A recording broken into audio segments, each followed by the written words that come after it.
Okay, so good morning, everybody, and today we are going to start the chapter. Okay. So this chapter is devoted to the construction of the stochastic integral, okay, in its general form. So let me remind you what we have done for the moment, especially in the chapter one.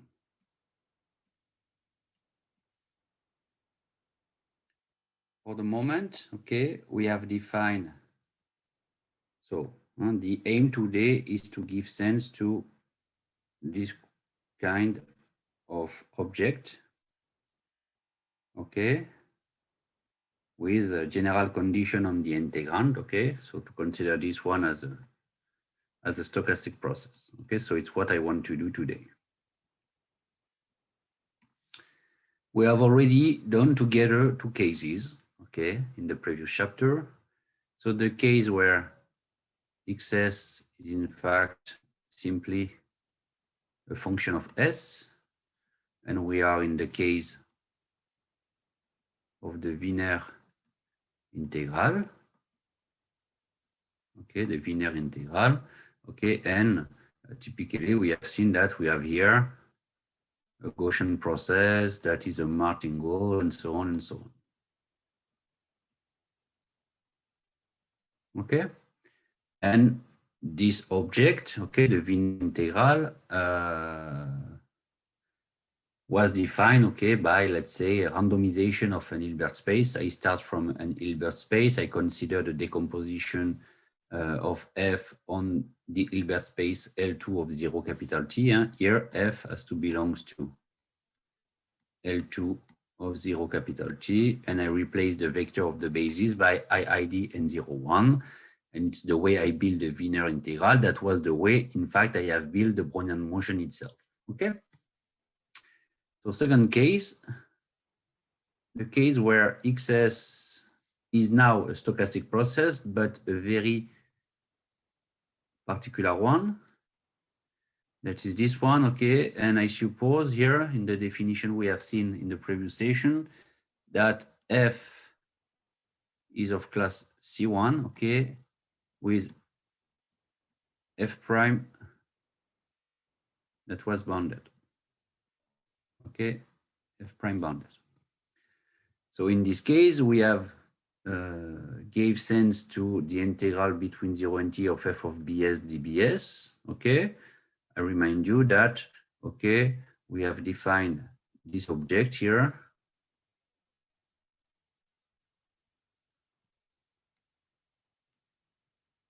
The definition.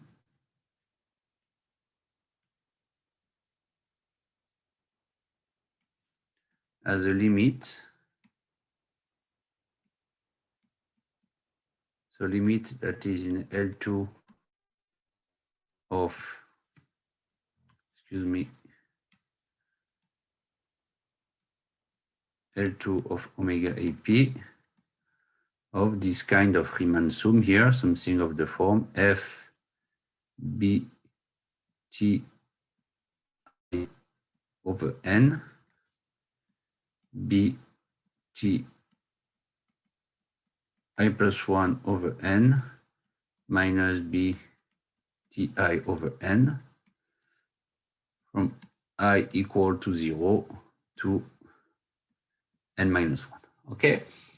And we have seen that it's in this situation, okay, we have a random variable here that is no more Gaussian in general. So when we pass from the Wiener case to this case, okay, that is a different one, okay, but I lose the Gaussian property of the stochastic integral, so no more Gaussian. Okay, so today my aim will be to give sense to this one, okay, and with these two cases as sub examples or sub cases of my more general situation. Okay, so briefly, the way we are going to do this, okay, is in let's say two steps. So first, we are going to do the job for X that belongs to the set of the elementary stochastic processes that are square integrable and progressively measurable. Okay, so we are going to do the job first for this case. Okay, that will be a particular subcase. You know that it's the case of elementary stochastic process, the one that are, okay, let's say with trajectories that are piecewise constant almost surely. Okay, and then we know that epsilon, this set is dense in L2 prog of omega times 0 capital T. And the way, using the density argument here, we are going to be able to extend to the case where this process belongs to L2 prog. Okay, so using the density argument, we are going to be able to pass from this one to this one. And the way we are going to use to prove that, okay, I can pass to the limit in some sense, okay, will be to study the properties of this integral here on the set of the elementary stochastic processes. And it's what we are going to do first. Okay. So first of all, I remind you that an element in epsilon here is something of this form. Okay. Where T1, T2, Tn is a subdivision of the interval 0 capital T here. And in order to make this process progressively measurable, I want this random variable to be FTI measurable, this one, okay?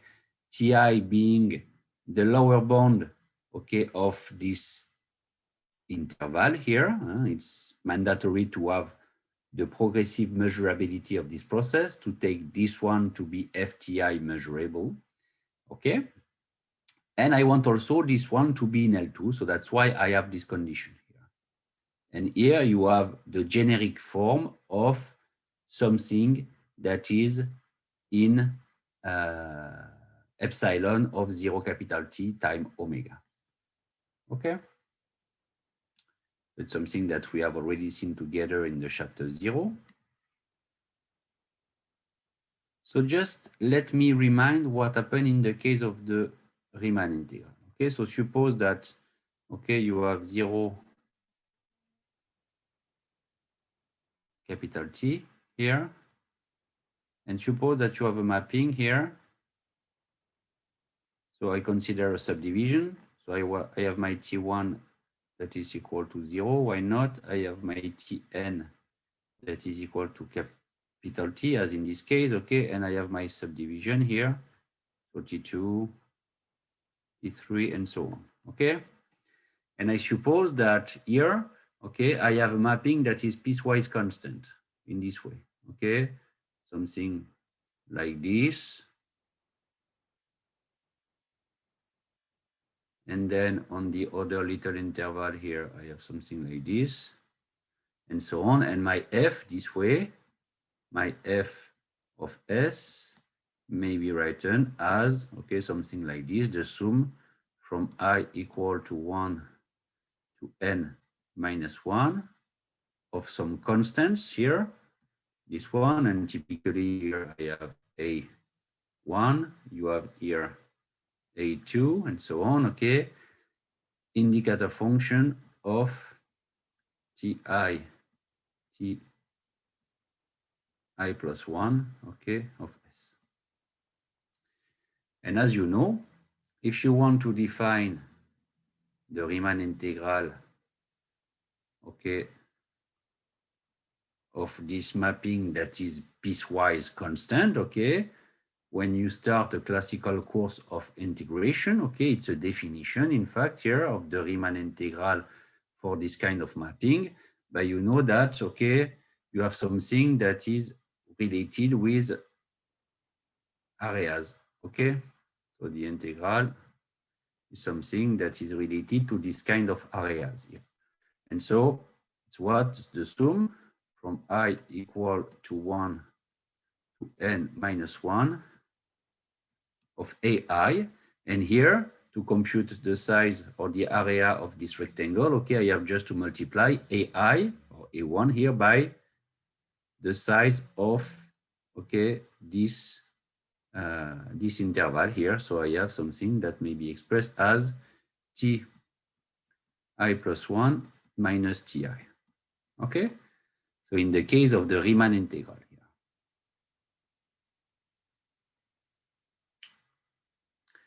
So here, but the situation is not that different in the sense that if I consider an elementary stochastic process, that is something of this form, I copy just this definition here.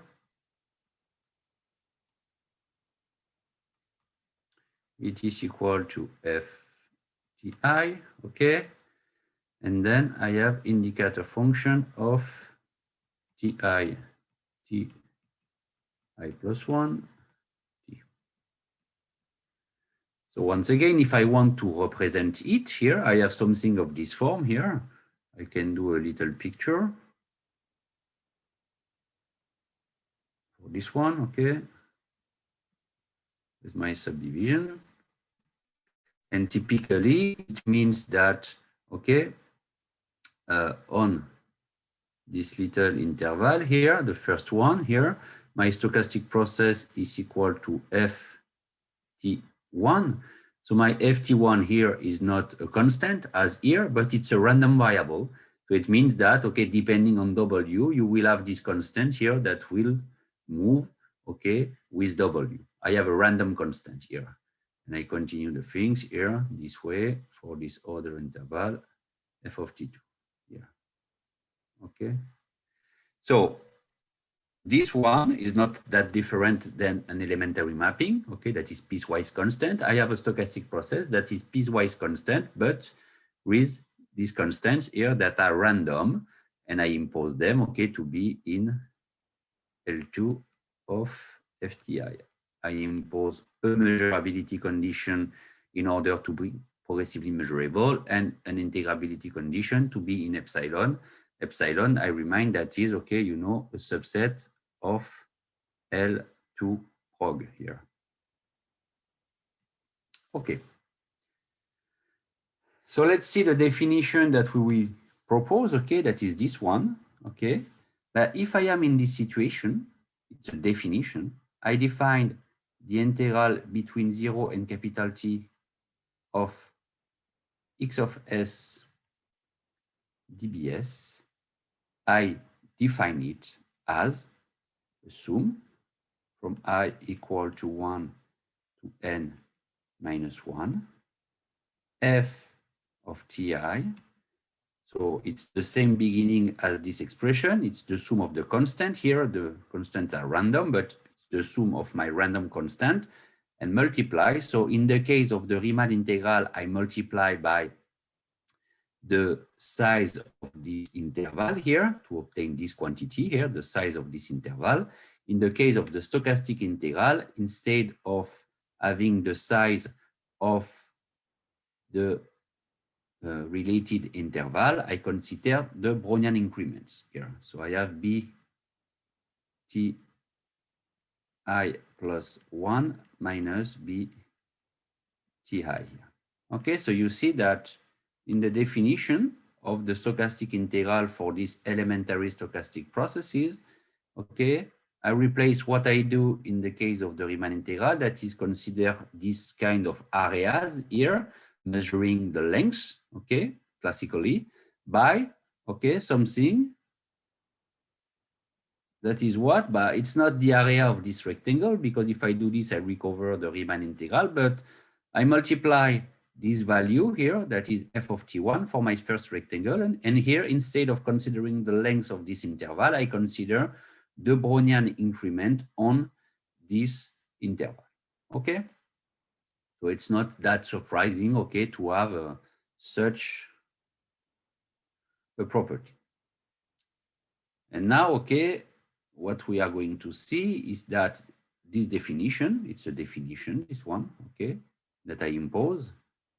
but to prove that this definition is a clever one in the sense that, okay, it allows, in particular, it gives the possibility to extend to more general stochastic processes, because these processes here are really particular. It's the one that are piecewise constant. Okay, so just first, before to have a look on the properties, okay, just have a look on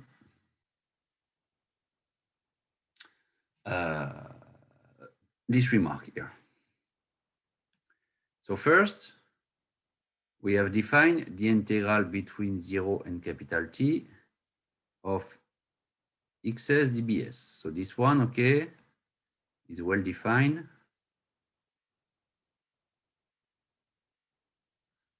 For x belonging to epsilon of 0 capital T time omega. It's this definition here. Okay. Naturally, it's possible to extend this definition to this case here, the integral between 0 and small t of xs dbs. And what is it here? So instead of taking the integral between 0 and capital T, I want to take it on 0 small t with a small t that is less than capital T.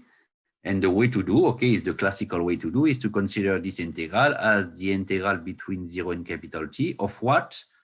Of the indicator function of 0t s, okay, xs dbs, where I can see that this process here, okay, this process is what? So if I am in this situation, this process is none other than the sum from I equal to 1 to n minus 1 f of ti, indicator function of ti plus 1 here, s, and I multiply by the indicator function of 0t s here. Okay, so if I multiply an elementary stochastic process of this form by this indicator function, I obtain this new process, and I see that knowing the fact that the indicator function, the product of two indicator function is the indicator function of the intersection, okay, I can write this as the sum from I equal to 1 to n minus 1 of f of ti, okay? So I have to consider the product of these two indicator function. I repeat, that is the indicator function of the intersection, indicator function of the intersection that I can write this way. It's in fact a single indicator function of what? Of the minimum between t and ti, and then here the minimum between t and ti plus 1 at the point S here, okay? It's because, okay, when I do the product of this indicator function, I obtain the indicator function of the intersection, and the intersection may be written this way. So just have a look here on the notation, because here I have used this notation, okay, with this little sign here. It's the notation to say that this one may be denoted by T minimum with Ti, okay? It's notation for the minimum here, this one, okay? So here you have, okay, with this notation, Ti plus 1, that's why you have this one here, okay? Okay, so what I have inside here is this quantity. And so if I use this little notation, okay, this stochastic integral here is equal to what? But I can apply, because here you have an elementary stochastic process, okay? You have something that has this form, in fact, here, and I can write this integral using the definition of this one, okay, through this integrand here, and I obtain the sum from I equal to 1 to n minus 1 f of ti And here I will take the Brownian motion, the Brownian increment on this interval that gives me b t f ti plus 1 minus b t ti, the minimum between t and ti, the minimum between t and ti plus 1. Okay, so I have this. I have this one. So from this expression, okay, I can remark the following. So from this expression, I can remark that,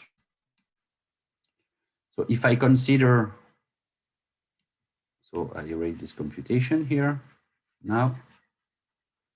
If I consider what I have proved here, that is this equality here, and then I can say that the process integral between 0 and t of xs dbs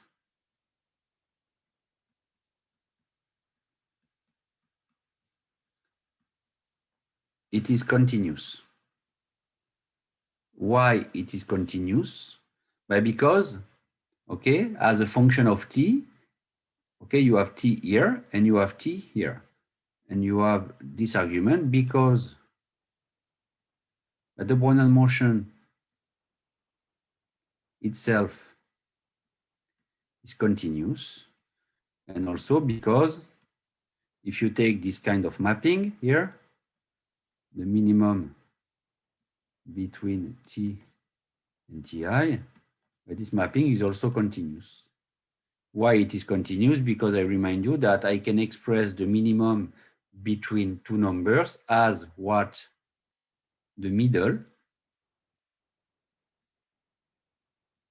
minus half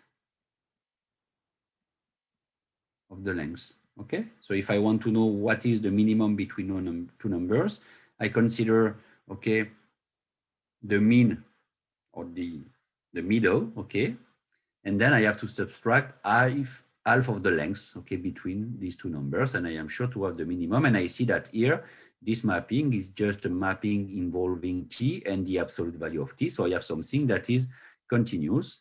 The Brownian motion being continuous by composition, I have here and here things that are continuous, okay, because of this argument here. And so the stochastic integral for elementary process defined this way is a stochastic process that is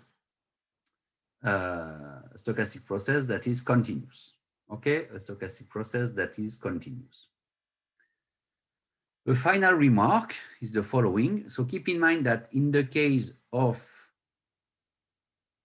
the Wiener integral, so if I am in this situation,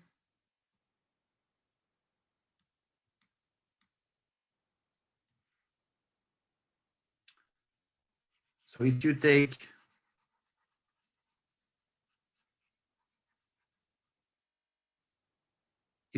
for xt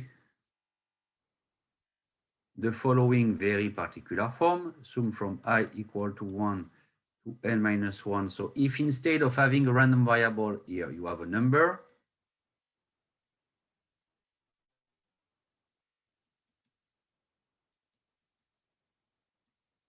okay, if you have a number, you can apply the definition because here you have a real number, okay, that is a particular case of this one, okay, a trivial case, trivial particular subcase.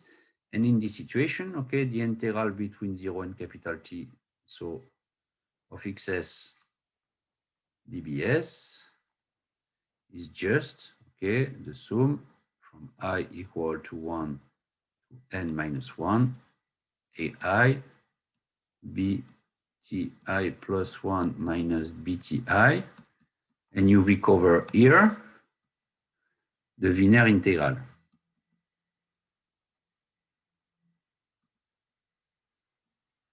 So for mappings, not stochastic process, but for mappings that are piecewise constant, if I use this definition, okay, I recover the Wiener integral. And here, of course, I have something that belongs to L2 of 0 capital T. It's a square integrable mapping. So in the case where, okay, I don't consider elementary stochastic processes, but elementary mappings, I obtain for the stochastic integral, just the Wiener integral this way. So keep in mind that in the case of the Wiener integral, since the Brownian increment is multiplied by a constant here, you obtain something that is Gaussian. Okay, in the case of the Wiener integral, I know that I obtain Gaussian random variables here. Okay, so this one is Gaussian, and then you do the sum of Gaussian random variables that are independent. So you have something that is Gaussian here by independence, the increments, okay, classically. And just have a look on the definition we have seen together. That is this one. And here, if I am not a piecewise constant mapping, but a piecewise constant stochastic process, it means that here my constant is random. And then if I apply this definition here, I have my increment here that is Gaussian. But since I multiply it by a random constant and I have no hypothesis concerning the distribution of this one, the only hypothesis I have is that it is calligraphic FTI measurable and square integrable. Okay, so when I do the product here, in general, I obtain something that is no more Gaussian. Okay, so with my definition, okay, to pass from n elementary mappings to elementary stochastic process, okay, I use the same idea, okay, substituting Brownian increments to the classical way to measure lengths, okay, as in the Riemann integral, but the price to pay for this generalization is that I won't obtain random variables that are Gaussian anymore, okay? They are not Gaussian anymore because my constants are random constant and I just have, okay, integrability condition on them. I don't have, okay, any type of conditions that allow me to ensure that this product here is Gaussian. I don't have it in general, okay?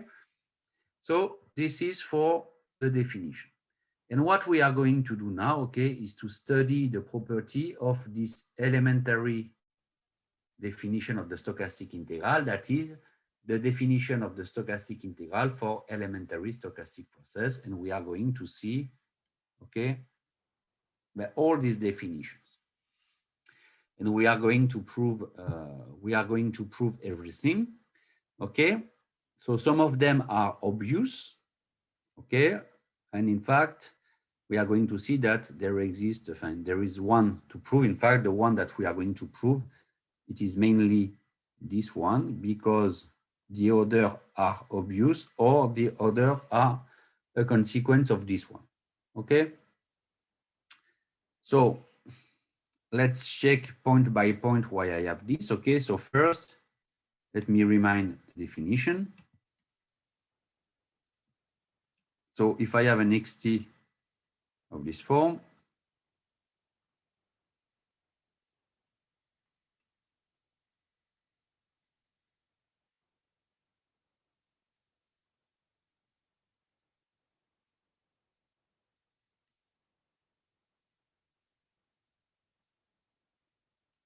so here it's FTI with this one that belongs to L2 of FTI. I have defined the integral between, okay, 0 and capital T of x of s dbs. It's the previous definition, okay, as the sum from I equal to 1 to n of FTI multiplied by the Brownian increment on the interval ti plus 1. And I remind you that, okay, my t1, tn fulfills this here, okay?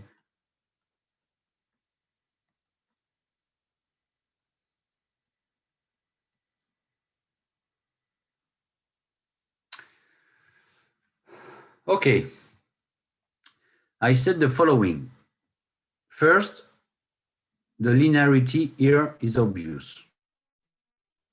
The linearity comes from the definition. So if you take two stochastic process of this form, okay, but do it at home if it's not clear for you, but okay, you see that you define the integral, okay, of something that is expressed as a sum, as the sum of the coefficient multiplied by the integral of this quantity. So by definition, I have inside the definition itself something that is related to linearity. So this one is okay. I won't spend time on it because, okay, you just have to write it and you will see that it works. So I have the linearity of the stochastic integral for elementary stochastic process just coming from this definition, a definition here that is linked intrinsically to a notion of linearity, okay, because here you have the integral between ti and ti plus 1 of, okay, the constant one, okay, so I have exactly a linearity expression, okay, involved in the definition itself. But for the continuity, I have already proved it, okay. Keep in mind that it's what I have said in the previous slide here. This one, I express the integral between 0 and small t of excess of dBs this way.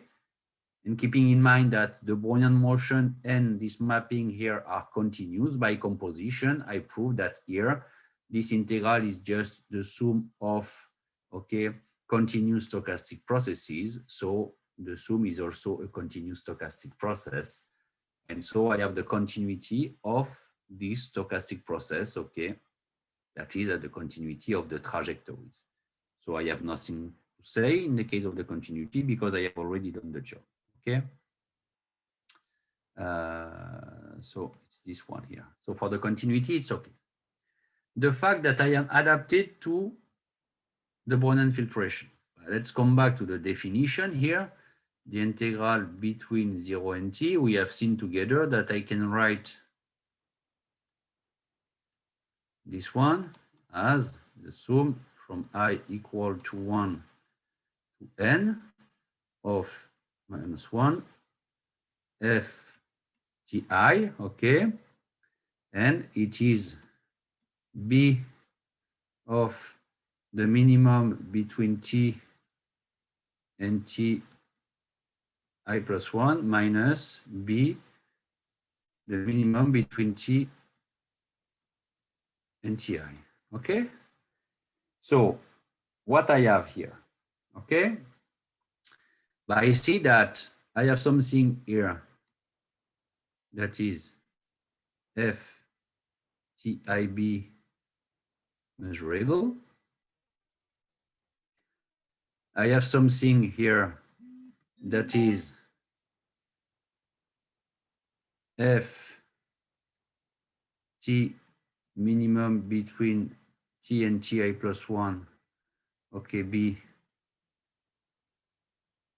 measurable, because this one is measurable with respect to the Brownian filtration at this time. This one is measurable with the Brownian filtration at this time, and I have a filtration, so okay, I am measurable with respect to the biggest one, okay, that is this one in these two situations here. Okay, so what I have here, but at the end, I am sure, okay, that involved in this expression, I have only times, okay, I have only times that are less than small t. So I have something here that is f t b measurable. I have only Brownian instants here in this expression that are less than t through the minimum. And so the ti involved in this definition will be necessarily less than t. So I obtain, okay, something that is ftb measurable because each term inside is ftb measurable. And by sum, I obtain something that is, excuse me, that is ftb measurable. So through this expression, I have the fact that I am adapted, okay? Adapted because in this expression are only involved, okay, random variables that are at most FTB measurable, maybe a little bit than this, okay, that are measurable with respect to the Brownian filtration at an instant that is strictly lower than small t, but the extreme situation is to be FTB measurable, okay? So I have this one, okay. So now I just want to convince you that small e implies small d. So I want to prove that this stochastic integral for elementary processes, okay, is as an expectation equal to 0. So it's a centered process with, okay, the variance that is equal to the expectation of the integral of the square, okay, for this. And I want to convince you that this is just a consequence of this equality here. Why? So if I suppose that these relations hold, in order to obtain what I want here, I just have to take S equal to 0 in E, that gives small d. Okay. Why? Because keep in mind that the Brownian filtration at time t equal to 0 is just the trivial sigma algebra. So when you compute conditional expectation given f0b here, you have simply expectations. Okay. So if I take s equal to 0 here, okay, I recover for this term exactly the expectation of the term I have inside. And here, since the variance is just the expectation of the square here, because my random variable is centered here, if I take here s equal to 0, I obtain a conditional expectation that is just, in fact, the expectation of the square of the stochastic integral that gives me the variance, okay, for s equal to 0, and the same hold for this one. Okay, so E implies D. And in particular, here, okay, you have the fact, since you have this one here, you have the fact that the process is centered. Okay.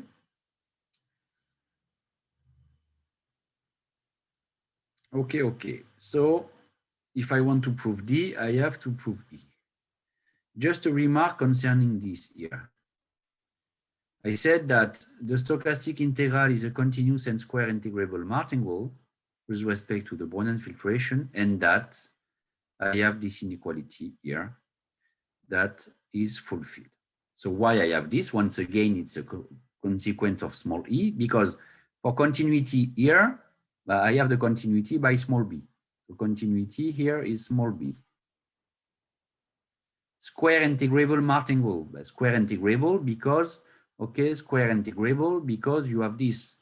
And this is finite because my elementary stochastic process is something that is in L2 prog, so something that is in L2 of omega times 0 capital T. So the expectation of the integral of the square is necessarily finite. Okay, so for square integrable, also small b. Why I am a martingale? I am a martingale because I have this one. And this condition here is exactly the meaning of the fact that I have a martingale. Okay, because, okay, so let me write, if it's not clear for you. If I want to prove that I have a martingale,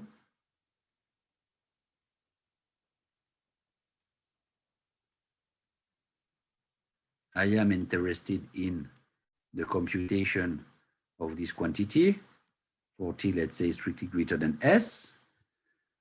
What can I do? I can cut this integral in two parts. The integral between 0 and s of xu dbu, plus the integral between s and t of xu dbu. I remark from small b that this one is FSB measurable. So if I take the conditional expectation of this term, since this term is FSB measurable, I recover the integral between the 0 and s of xu dbu, plus a term that is what? A term that is the conditional expectation of the integral between s and t of xu dbu given fs. But if I have this one, it tells me that my conditional expectation here is 0.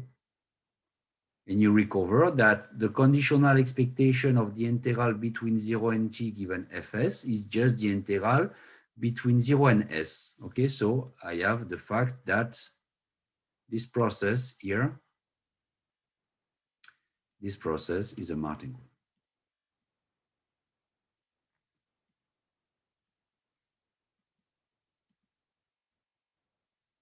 From small e. And so martingale from small e here, as explained in the next slide. And then what is this one? But you recover that here you have just, but the double inequality we have seen in the chapter 0. So I have nothing to say here because I have just a continuous and square integrable martingale. So you can write the double inequality. The double inequality that is expressed this way in my situation. Double inequality. Okay, that is simply this one.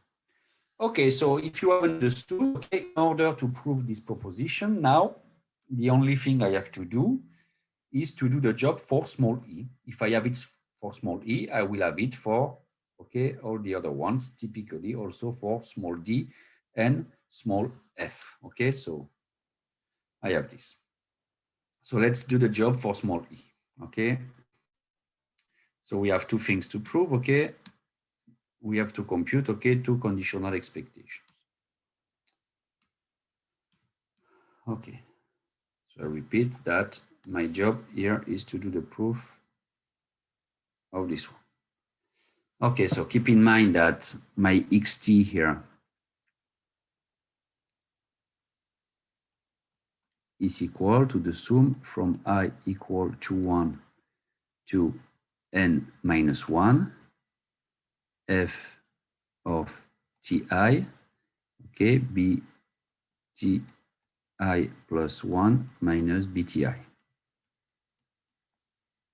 Okay, so let's just do a picture, okay, concerning the discretization point. So you have t1 that is equal to 0 here, and you have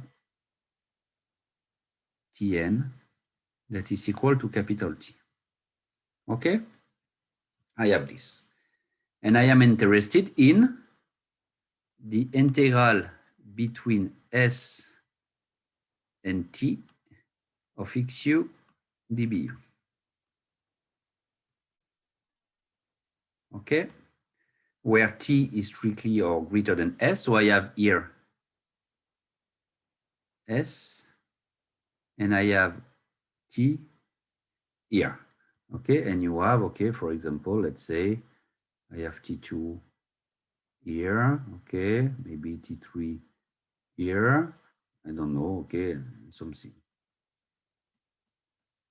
Okay, so the first thing I want to say is that, okay, in order to simplify the computation, okay, in order to simplify the computations, it is always possible to suppose that S and T belongs to my subdivision. So I said that I can always suppose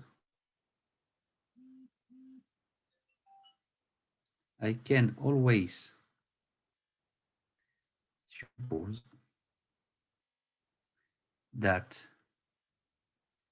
S is equal to Tj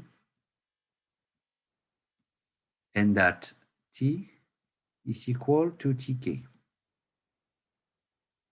That is, okay, it's always possible to suppose that my 2 points here are 2 points of my subdivision.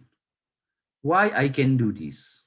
Okay, it's just because, in fact, okay, so if imagine that you are in this situation for S, okay? Of course, here, S is not a point of my subdivision, okay, because it is strictly between T2 and T3. So it may appear as restrictive to consider that S is equal to one of the points of my subdivision. But keep in mind that for this subdivision, I am interested, okay, in the definition of, so excuse me, I don't have this here. Huh? I have done a little misprint here. This one is not equal to this one. It's this integral that is equal to this one. But here I have simply indicator function of ti I ti plus 1. Okay? And typically, my remark here is that the indicator function between T2 and T3 in this situation may be expressed as the indicator function between T2 and S plus the indicator function between T3 and S. And this little relation explained to you that I can suppose, in fact, that considering a subdivision that is a little bit smaller than the previous one, it is always possible to consider that, okay, my points here belong to the subdivision by this little trick here. Okay, so inside here, if you have the point S or the point T that are inside this kind of interval, okay, it's sufficient to cut the interval in two parts, as I have done this way, in order to be able to suppose that the point I am interested in here and here take this particular form. In fact, this point take this particular form. And since I have supposed here that T is greater than S, according to the way I have defined my subdivisions, so if T is greater than S, it implies here that my K will be greater than J, because I want that Tk is greater than Tj. So why it's interesting to do this? Well, it's interesting to do this because if S and T are points of my subdivision, okay, it's very simple to express the integral between 0 and T of xu dbu, because in fact it's just the integral between 0 and tk of the same thing here. And so, in fact, in the definition of the integral, it will be the sum of these terms here, f t I b t I plus 1 minus bti. Okay.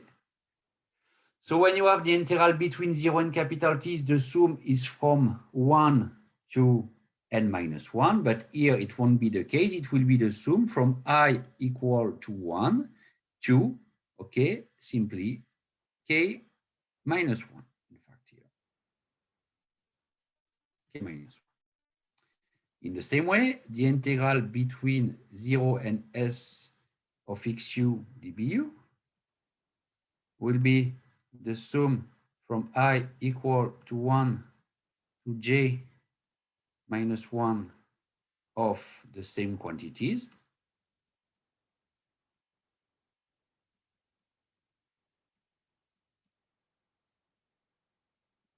Okay, so the only thing that is changing is the set of the index on which I take the integral. And so finally, the integral between s and t of xu dbu here is what? Is the difference between this sum and this sum. Okay, so it's a sum that will start from I equal to j to k minus 1 of f of ti bti plus 1 minus bti. So I have this one here, okay? So I repeat that the interest of supposing, and I have proved that it's not a restriction, in fact, it's always possible to come back to this situation, that these 2 points belong to my subdivision, allow me to express the integral of interest inside this quantity or inside this quantity here, simply as a sum with known indexes, okay? So once I have this, it won't be that complicated to do the job. Okay, so let's come back to what I want. So for the moment here, I erase what I have done previously here, and I just keep in mind, okay, that I have this. Okay, I just keep in mind that I have this one.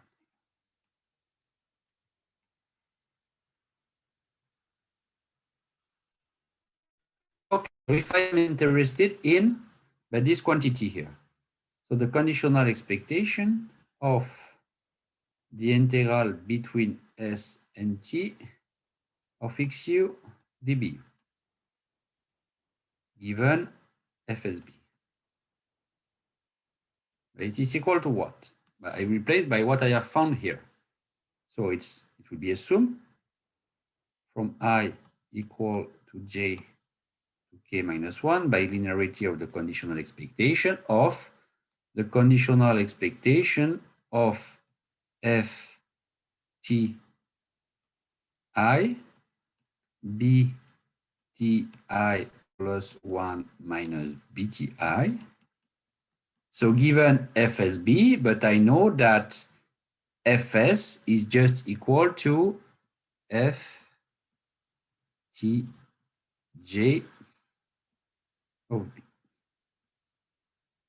Okay, so I have this one. And my aim is to compute this conditional expectation and in fact to prove that it is equal to 0. So let's handle this conditional expectation. What I have to remark is that I is greater than J. And since I have F, that is the Brownian filtration, it implies that F of Tj of B is always included in F of Ti here. F of Ti of B. Okay, because Ti is such that I is necessarily greater than J because in the set of indexation, I start from J here. So Ti is necessarily greater than Tj here. And so by the Tower property of conditional expectation, I can compute this conditional expectation as a double conditional expectation. First, doing the conditioning with respect to F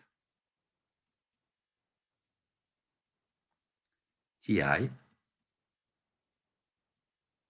and then doing the job with respect to FTJ. It's the Tower property of the conditional expectation. Tower property of conditional expectation, and it's because, okay, I have this. Okay. But now what can I do? I have a conditional expectation here. Okay, so I have something in L2, something in L2, the product is in L1, so everything is well defined here. And I do the conditioning with respect to FTI. I can remove this one from the conditional expectation because I have something that is FTIB measurable here. Okay, so I can remove it from the conditional expectation and it remains to compute the conditional expectation of this term, but I know that this term is independent of FTIB by the properties of the Brownian increments. And so the conditional expectation I am interested here, that is the conditional expectation of FTI plus 1 minus of, the conditional expectation of BTI plus 1 minus BTI given FTI, okay? This conditional expectation will be simply the expectation. And so the expectation of the Brownian increment is known to be equal to 0. Okay, so I have here the fact that, okay, something I have already proved that here, something that is independent of FTI.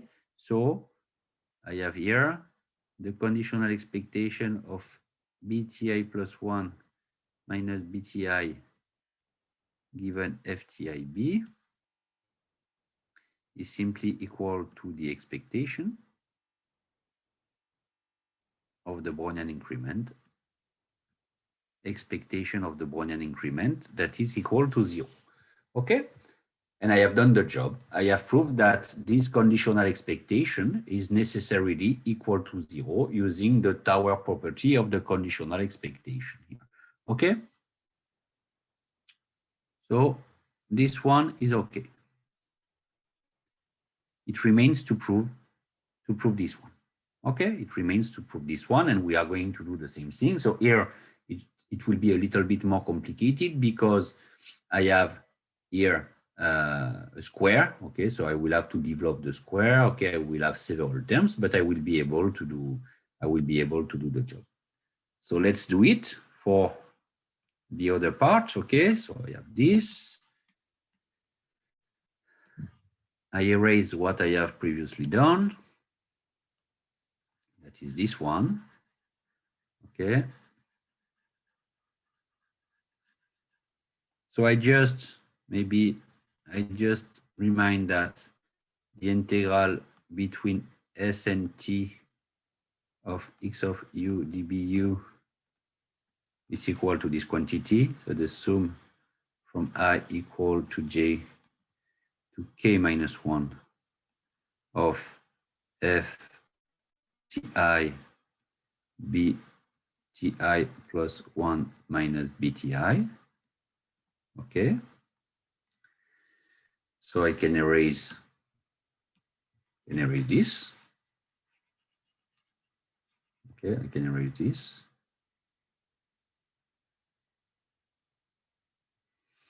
Okay. So I will be interested in the square of this quantity, okay, and I want to prove that this conditional expectation is equal to this one.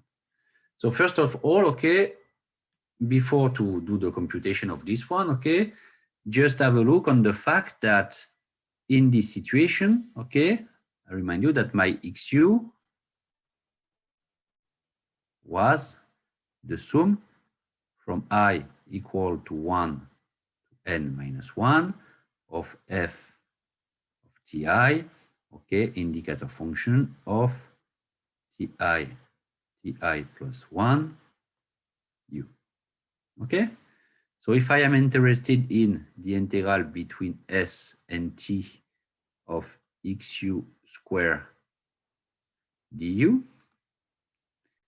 here, okay, I have indicator functions that are related to intervals that are disjoint. So in fact, if I take the square of this quantity, in general, okay, I have xu squared, that is the square. So if I compute the square here, xu square is in general the square of the sum. But in this particular situation, the square of the sum is none other than the sum of the square, because if you do the product of indicator function this way, okay, if it is the same indicator function, the product of, or the square of an indicator function is the indicator function itself, because it takes values in 0, 1. And if you take the product of two indicator functions related to two disjoint intervals, you obtain 0. Okay, so implying that xu square in this situation is just this quantity here. So it's very easy to compute this integral. And this integral, since I do, it's the integral not from 0 to capital T, but from S to T.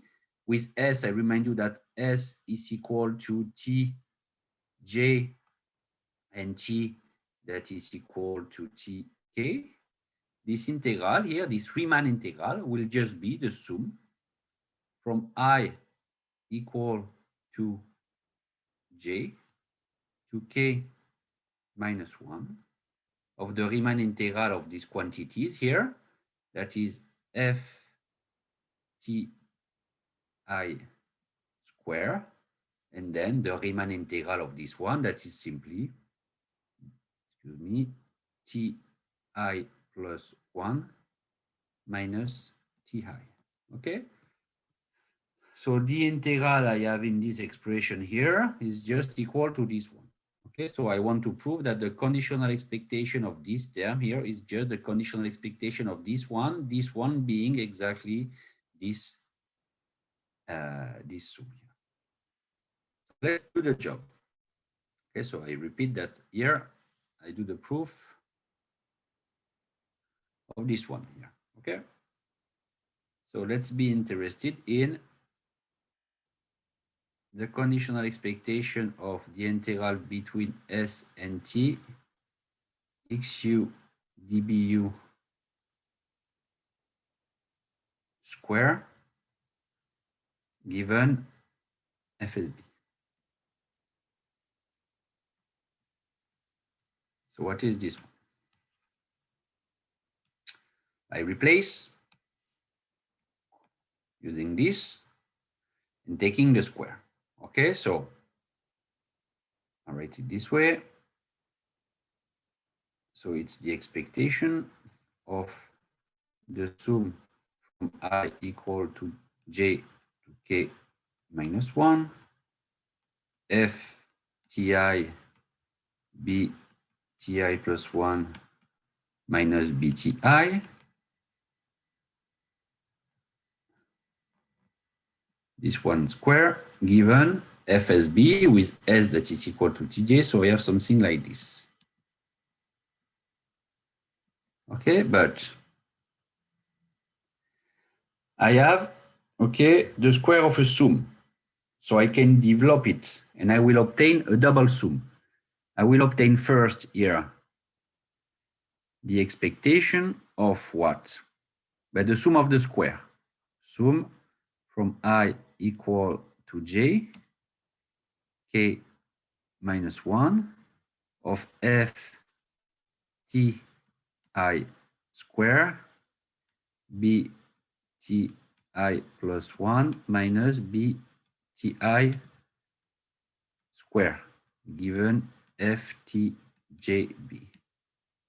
Okay, I just use, it's not finished, but for the moment, okay, that the sum, that the square of the sum is the sum of the square, okay, plus, so something that I can write this way, 2 times the conditional expectation of, in fact, a double sum. So I just want to use the same notation than the one I have used in the lectures note, okay, so the double sum, okay, over the index I strictly less than the index L that is less than k minus 1 and this one that is greater than j of what? But of the product of two terms of this type here with I that is not equal to L. So that is f t I b t I plus 1 minus bti f t L b t L plus 1 minus btl. Okay, and then I have to do the conditioning with respect to f, t, j, b. Okay, so here I just developed the square of the sum. I obtain the sum of the square plus this double, okay, sum that is the one that corresponds to the rectangle terms. Okay, so we are going to compute these two conditional expectations, and I want to prove that I obtain, okay, exactly what I want. That is the conditional expectation of this expression here. I want to show that I obtain the conditional expectation of this expression. So let's do the job, okay?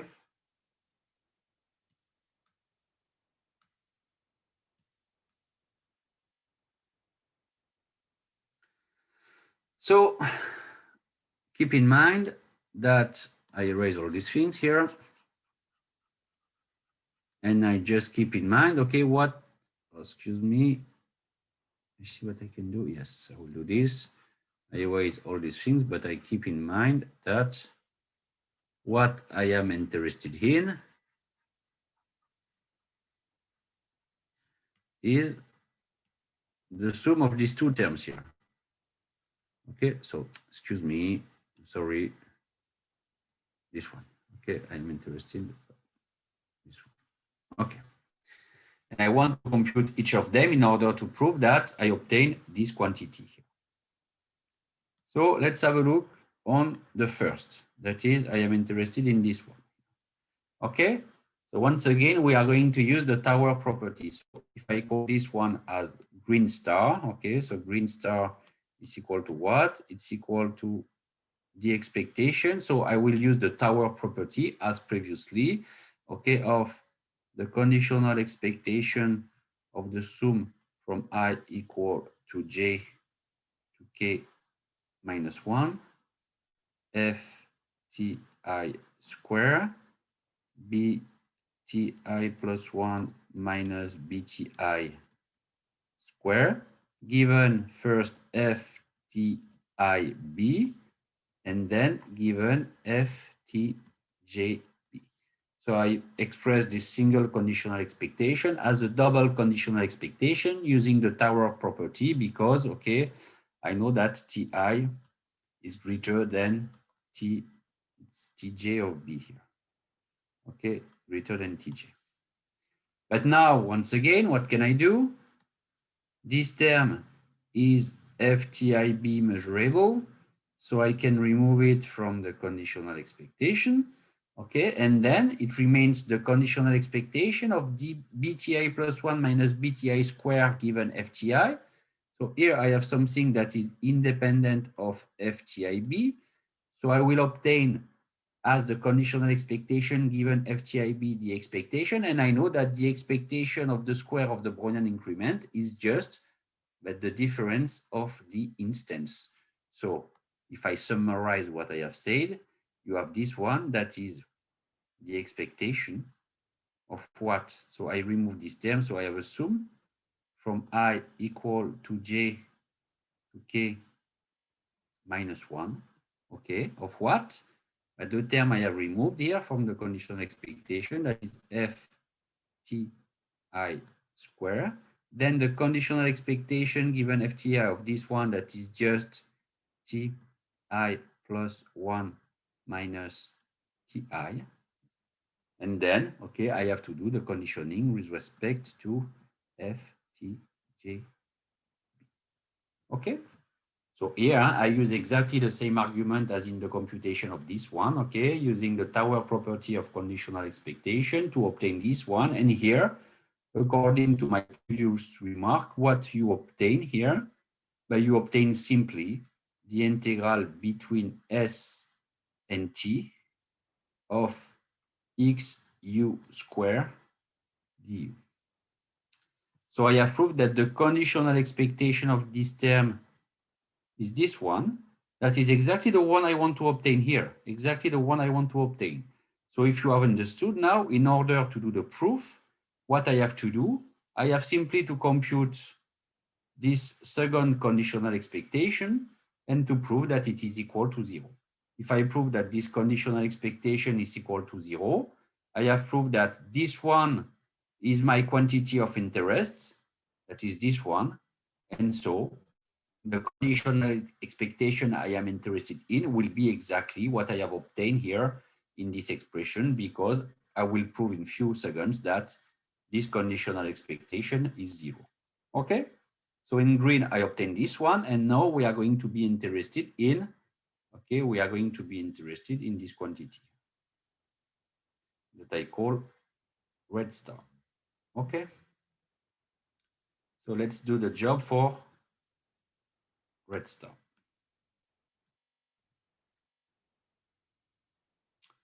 Okay, so I have this, it's better. So I erase what I have done previously. Okay, and in fact, now I can say that I am just interested in the green star that is equal to this one.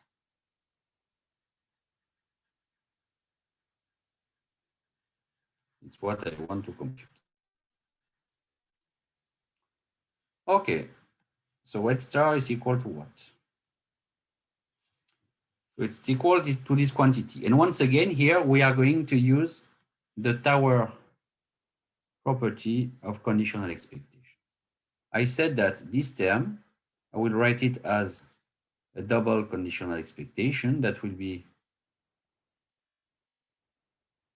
the expectation, the conditional expectation of what? Okay.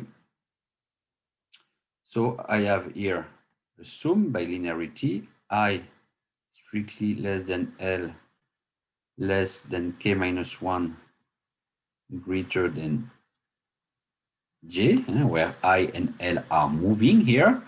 And then I have the conditional expectation of this term given FTJ.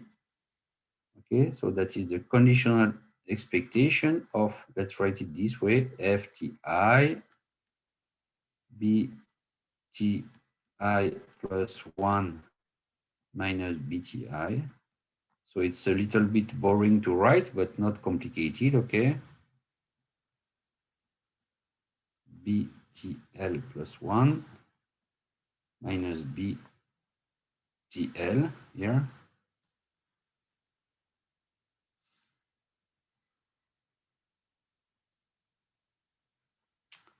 given FTJP.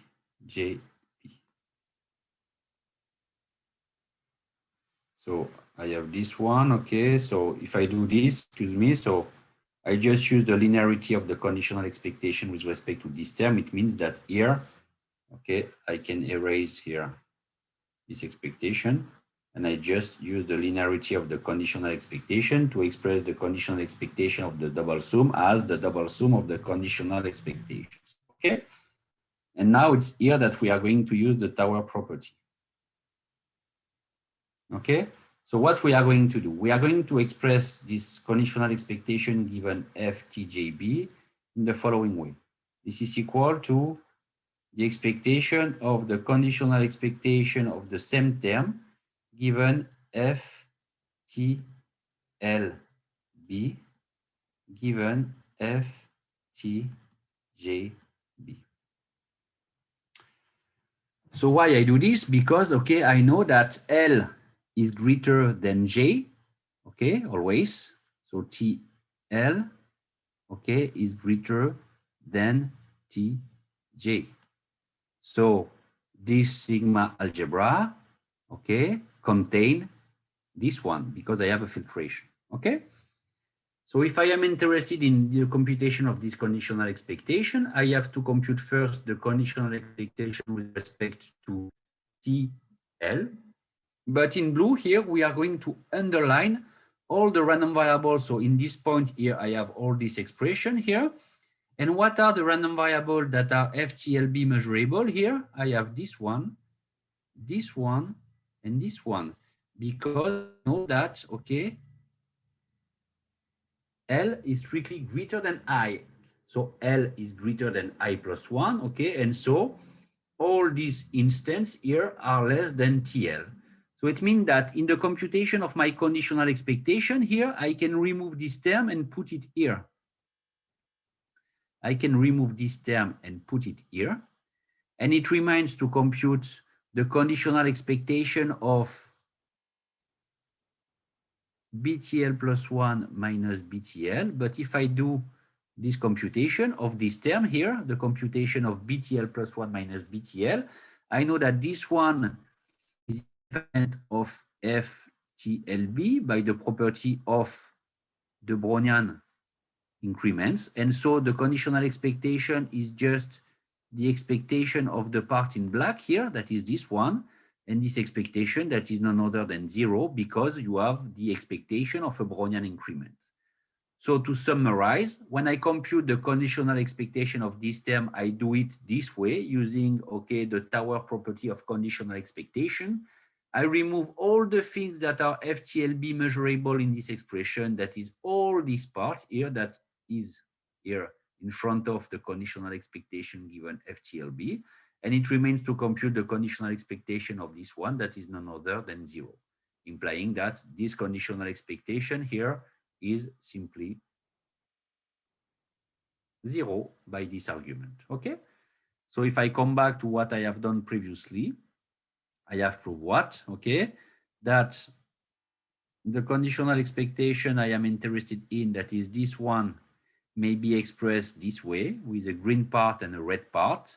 For the green part, I have obtained the conditional expectation given by this expression here. And for the red part, I obtain 0. So proving at the end that when I do the sum of the two, I recover this one. And when I don't do the sum of the two, that is exactly this one, I obtain this quantity that is exactly this one. So I have proved small, okay? So I have done the proof of this proposition 211, okay, that, as you will see, will be in fact very, very important for what we are going to do just after, okay? So I have this proposition here, okay, that I have proved entirely now, okay. So as an exercise, okay, you will do at home exercise 211 to do at home. It's a good exercise to check if you have understood this proposition. Okay, so I want you to do it at home. Okay, and if you have some question, I will answer to your question. Okay, in a next live session. But I want also to do the following remark. So I have proved this proposition, and in particular, okay, I have this one. This one that I can write for small t equal to capital T. So from this one, okay, I have the fact that the variance of the integral between 0 and capital T of xs dbs is equal to what? By this quantity. So the expectation of the integral of the square of xs ds. Okay? And what is this one? I remind you that I have a process that is centered here. So the variance is none other than the expectation of the square, because the stochastic integral is a centered stochastic process, as we have proved together. Okay? And in fact, this equality here is really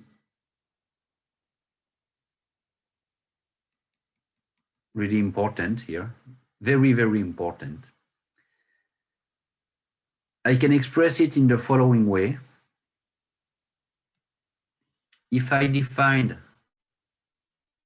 capital I, that is a mapping from epsilon 0 capital T time omega. So with values, we are going to see what happened here just after, that associate to an elementary stochastic process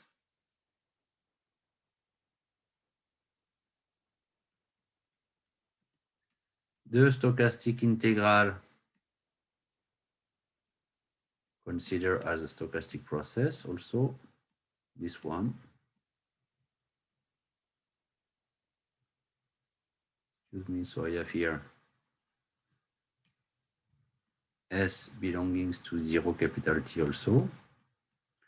We have seen together what happened for this one, but we have seen that this process is a continuous and square integrable martingale, and keep in mind that I have given a name to the set of the continuous and square integrable martingales, okay, and this name was M2 of 0 capital T.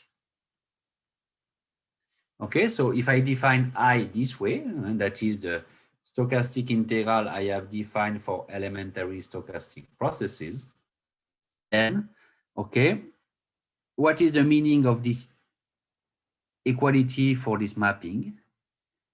What I have here, the expectation of the integral of the square is just the norm of x in this space, because this space is included in L2 prog. So I can say that this equality here tell me that the square of the norm of x in L2 prog, so this quantity here that I will underline in blue is this one. Come back to what I have defined on L2 prog as a norm, okay?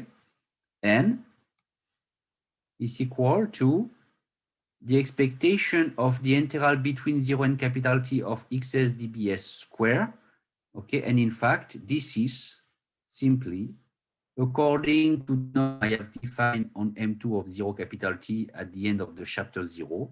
This is just the norm of the stochastic integral considered as a process here, xu dbu square on the set M2 of 0 capital T.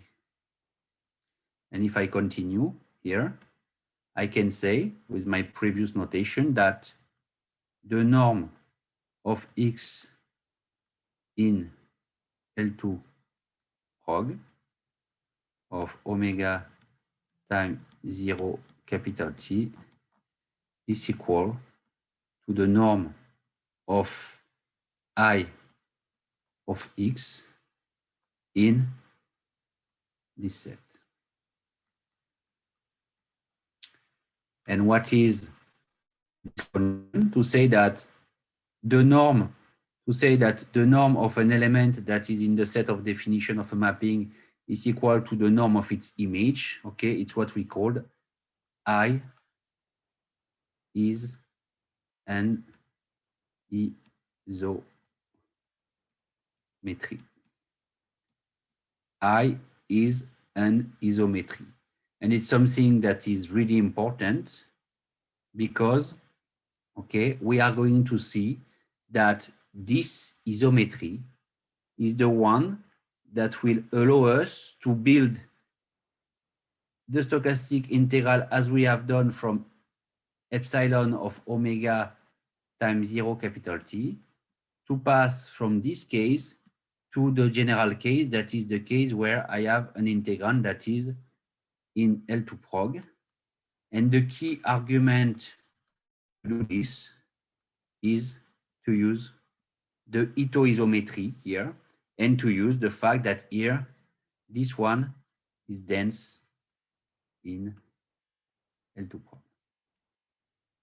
Okay, so it's what we are going to do just after, that is to extend the stochastic integral I have previously defined on elementary stochastic processes that are square integrable on the whole L2 prog. And the key arguments will be to use this isometry property we have proved together, okay, for X belonging to epsilon here, and to use this one in order to using, and when I use the density of epsilon in L2 prog to extend my mapping. Okay, so I just do a little break to have a coffee and I come back in a few seconds. Okay, so you will see nothing in the video, just a little break between.